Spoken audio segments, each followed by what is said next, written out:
In this episode of Locked On Capitals, we talk about the crazy coaching carousel in the NHL.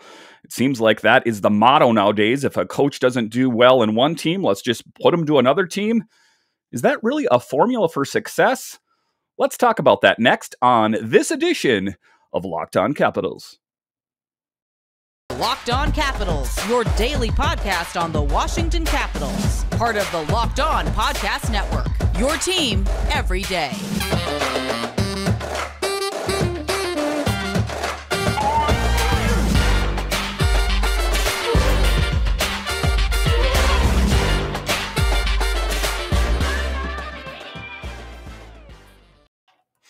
Well, hello and welcome into this edition of Locked On Capitals. I'm so glad you decided to join me today. As always, this podcast is free and available on all the major platforms, and I want to thank you for making this your first listen or view of the day. Yes, this podcast is also available in video form, so head on over to YouTube and check it out.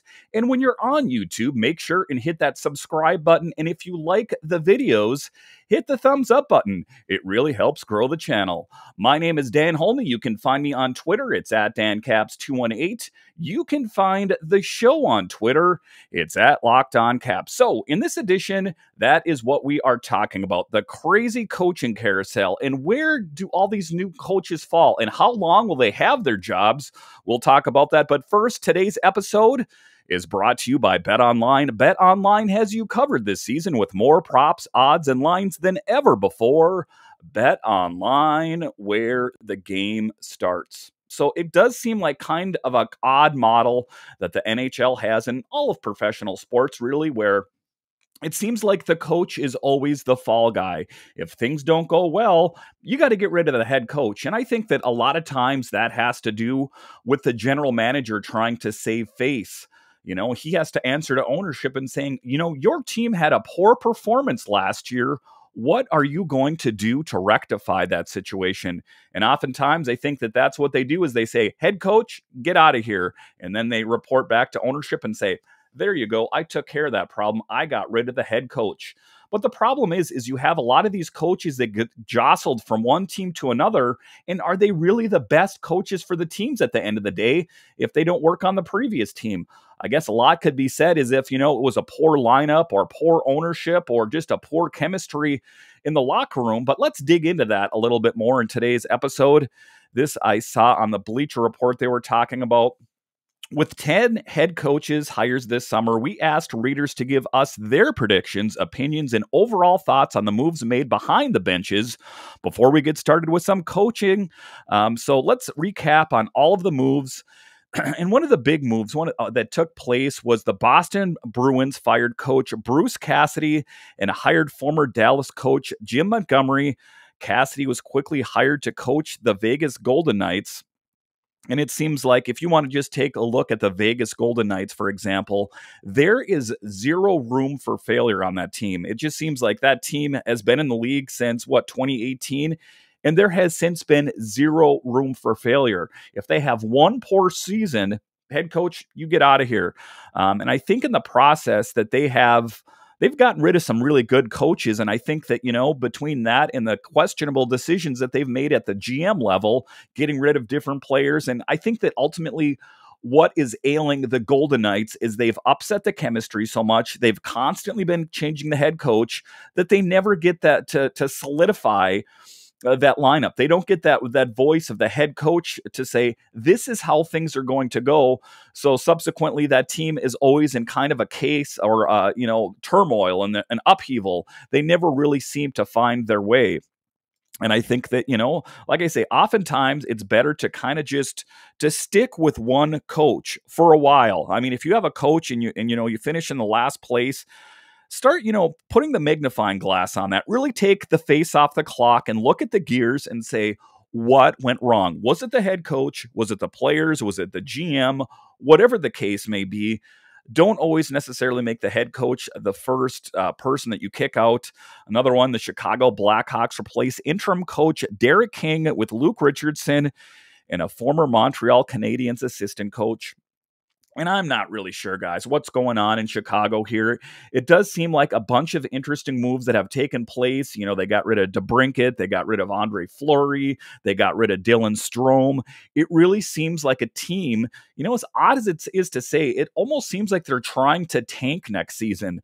They haven't really gone out and got any huge acquisitions, you know, or anything on paper that you're going to look at that Chicago Blackhawks team and go, guess what? Next year, we're going to be a lot better. If you want to kind of bring this back to the Washington Capitals, take a look at what Brian McClellan did. He went out and he got Dylan Strome to take Nick Backstrom's place. He got Connor Brown to take Tom Wilson's spot. Of course, we can't overlook what he did in net. He got Darcy Kemper and Charlie Lindgren.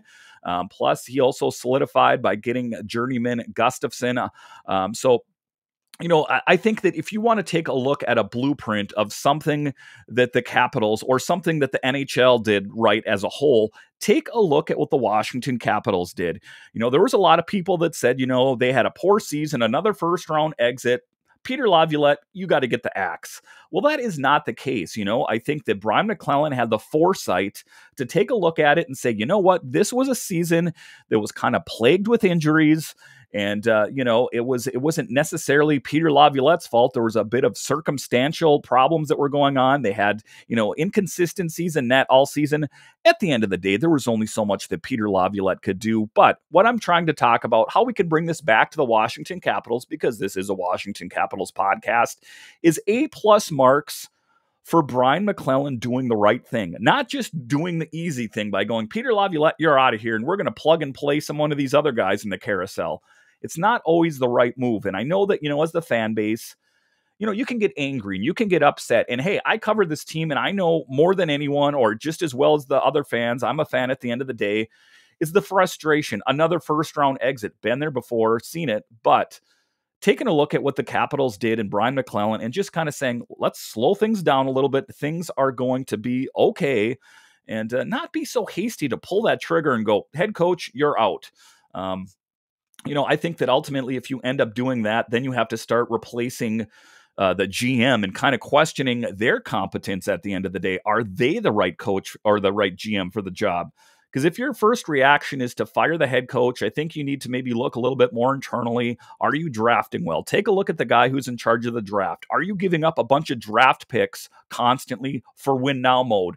Those are the perils that I think that a GM has to really answer. You know, not everything falls squarely on the head coach's shoulders. I mean, you know, a lot of it does, but, you know, if you're going to take a look at Coach Peter Laviolette and what he did, there's not a lot of things that I can look to and say, you know what, that is where the problem emanates from.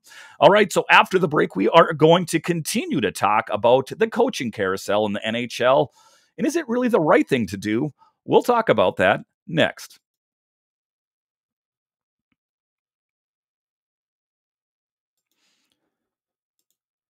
BetOnline.net is the fastest and easiest way to check in on all your betting needs. Find all your favorite sports and events at the #1 online source for odds, lines, and games. And if, guys, you haven't gone over to BetOnline.net yet, what are you waiting for? You're obviously a sports fan, so head on over to BetOnline. It makes betting on games and watching games that much more exciting. Find reviews and news of every league, including Major League Baseball, NFL, NBA, NHL, combat sports, esports, and even golf. BetOnline continues to be the top online resource for all your sports wagering information, from live in-game betting, scores, and podcasts. They have you covered. Head to BetOnline today or use your mobile device to learn more about the trends in action. BetOnline, where the game starts.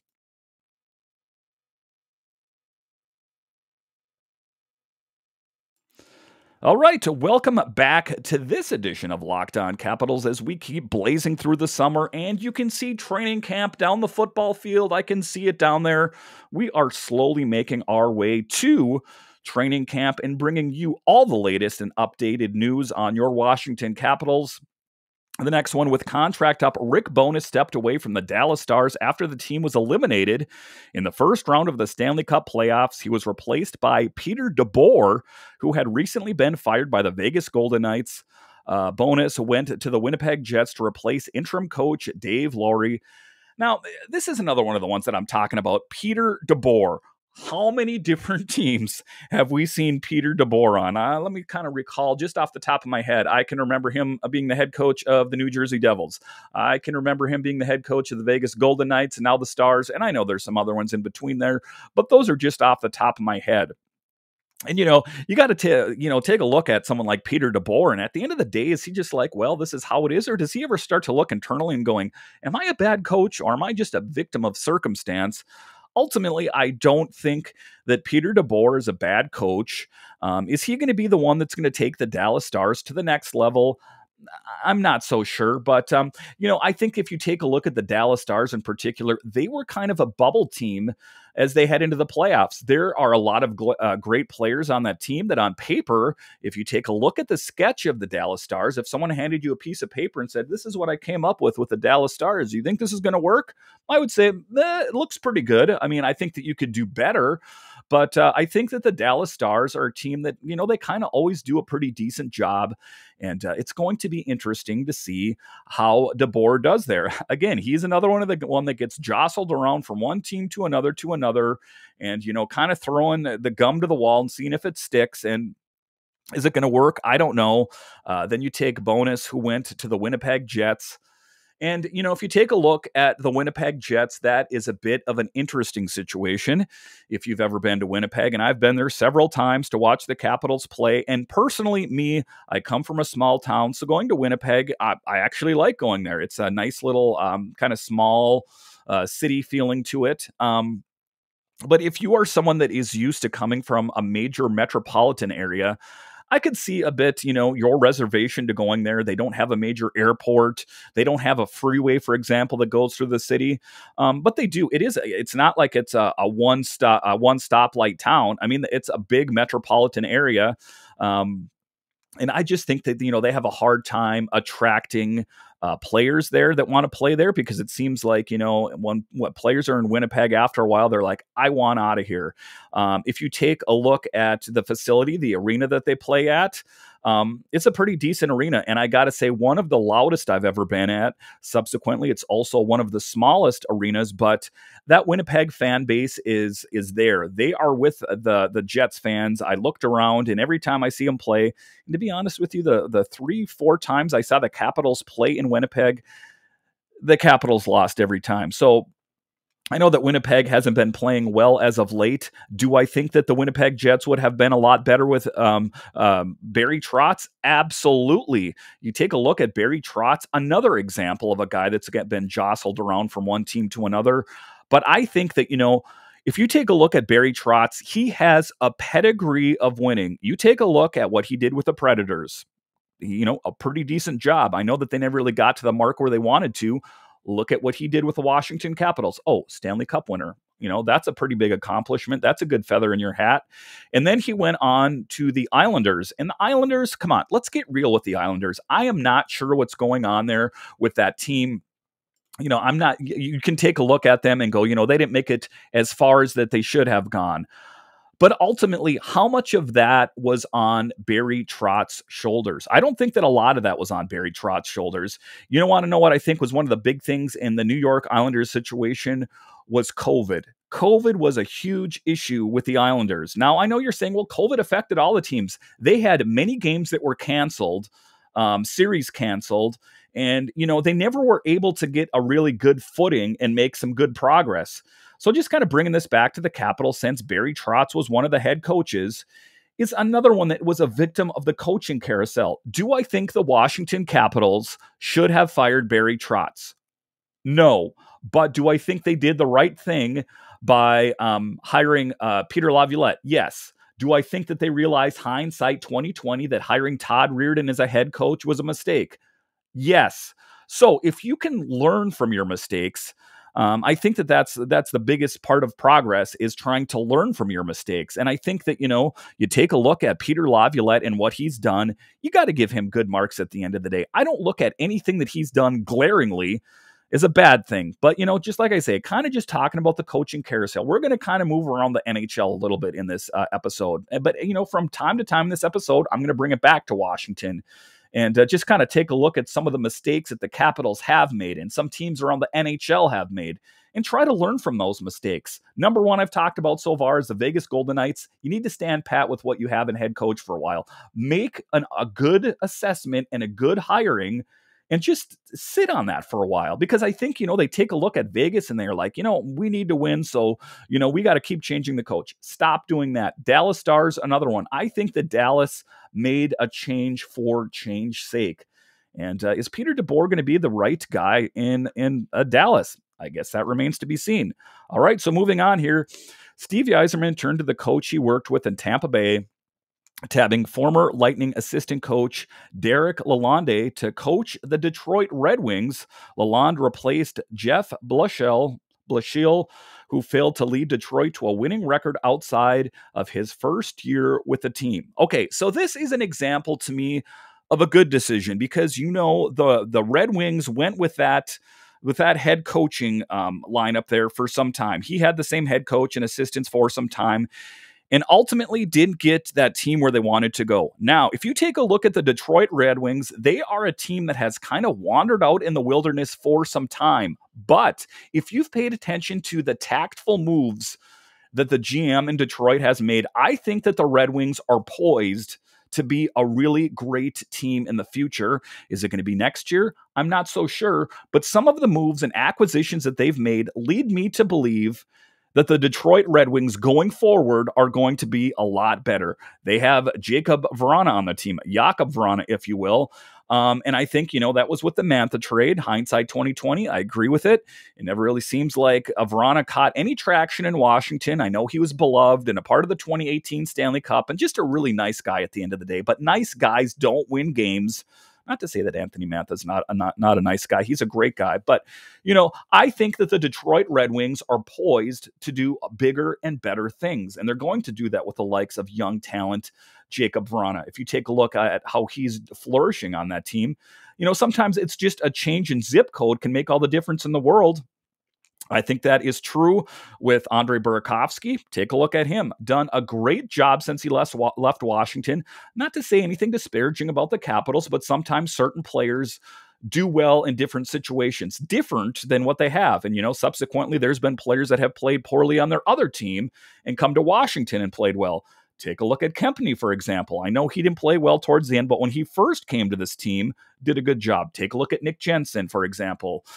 So sometimes it's just a different Dylan comes to mind. Sometimes these players it takes a while for them to find the right fit on the right team. And, I think just in this particular one here, they were talking about the Red Wings. So my trajectory on the Red Wings, it's facing up. I think they look good. The next one is a bit of an interesting one. The Habs took the interim tag off Martin St. Louis and gave him a 3-year contract. Now, if this isn't a Disney movie in the making, I don't know what it is.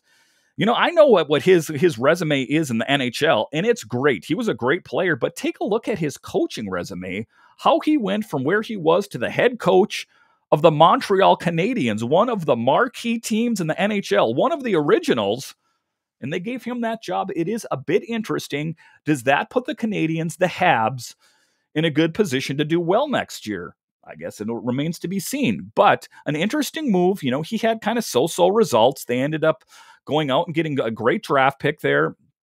Is that going to be enough to push this team over the top? I do not see the Montreal Canadiens being a contender. I don't see them winning their division. I do not see them winning the Stanley Cup. Is it possible? Anything's possible. But my assessment on it is making him the head coach. Maybe they know something I don't. Maybe they see something that I don't. But I'm just taking a look at his resume, and nothing screams, that guy's our next coach of the Montreal Canadiens. Kind of an interesting move, but I guess, that is the Habs' prerogative to do whatever they want to do. But to me, as an outsider, as a fan of the NHL, it seems like a bit of an odd move to me. All right, so after the break, we are going to continue to go through the NHL and talk about some of the coaching changes that were made, some of the questionable coaching changes that were made. We'll talk about that next.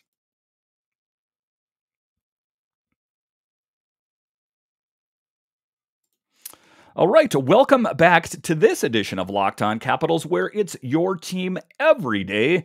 We're talking about some coaching changes that were made around the NHL.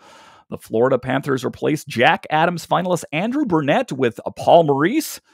Burnett is now an assistant as Lindy Ruff's bench in New Jersey. And, taking a look at this one, this is one of the ones that I do agree with. And I know it kind of flies in the face what I've talked about a little bit, but I do think that ultimately it was a wise decision. If you take a look at Andrew Burnett, kind of an unproven commodity, not a lot of experience behind the bench, there were certain situations through the playoffs, as most notably I noticed when they were playing the Capitals, that some questionable judgment.